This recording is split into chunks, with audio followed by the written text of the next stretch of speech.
Hello, and welcome to this roundup of my 5 favorite romance novels that I read this month. I'm Olivia, your favorite resource for book recommendations you can easily screenshot. You're watching Random Olive Reads. Unfortunately Yours by Tessa Bailey is a contemporary romance and book 2 of the Vine Mess series. Natalie and August have been at odds upon first meeting, most likely because he said something boneheaded to thwart a potential one night stand. Now, a couple of months later, August has run out of money trying to make his late best friend's vineyard dreams come true.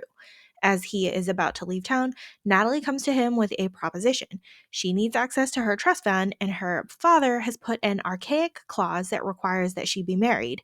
She proposes a marriage of convenience to August so that she can get the money she needs to start her own investment company, and August will look like an upstanding, stable guy to get a small business loan for his vineyard. Of course, the underlying burning attraction between them leads to all sorts of angry flirting and seductive games.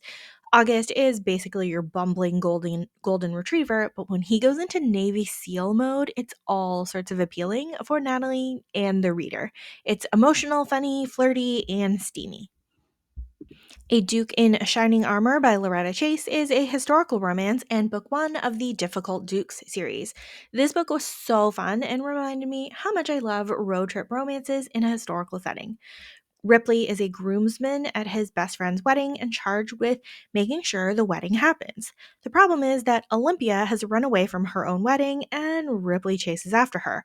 He's doing his best to convince her to go back and then stall her so the groom can catch up. And then he's also trying to preserve her reputation. But Olympia is all sorts of frantic and not interested in going back to her fiance. Along the way, Olympia and Ripley get to know each other, and Ripley has switched his efforts to just trying not to betray his best friend. There's chaos and adventure, and I loved seeing these two people fall in love. A Tempest of Desire by Lorraine Heath is book 5 of the Scandalous Gentleman of St. James series.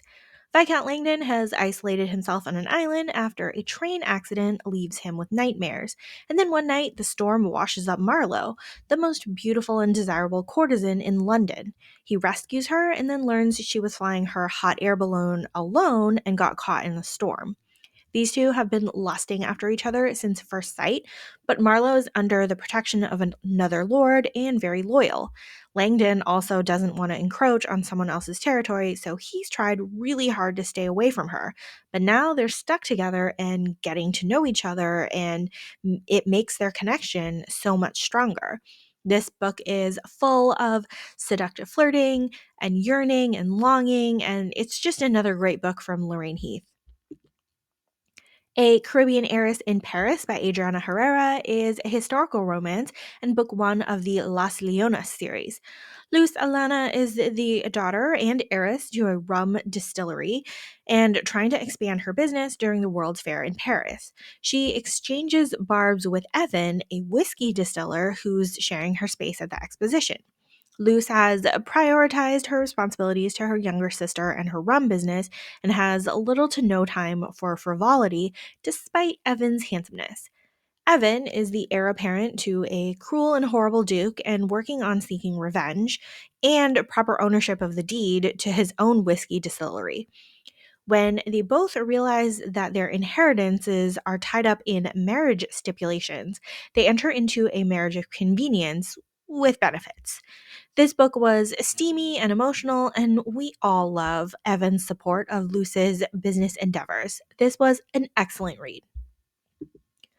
When the Lord Adored Me by Lydia Lloyd is a historical romance and part of the Rake Chronicles series. Lady Petunia is off on an adventure through Europe with her mother after rejecting her best friend Lord Edgar's proposal. And when she's busy with another man, she realizes she made a horrible mistake and would rather be with Edgar. As soon as she gets home, she goes to belatedly accept his proposal. But he spent the past year trying to get over her and realizes that they're total opposites and might not be able to build a marriage together. Somehow they end up in a 12 Days of Christmas bargain at Edgar's brother's townhouse that's normally used for liaisons. We're in for a steamy treat for most of the book, but still with amazing emotional connection and depth. I loved this a quick and a dirty read, and you can find it from the author's website and newsletter. Thank you so much for watching this video. Hopefully you found a book or 5 to add to your TBR. Links to all of these books are in the description box. Like and subscribe to get updates, and you can follow me on Instagram at randomolive.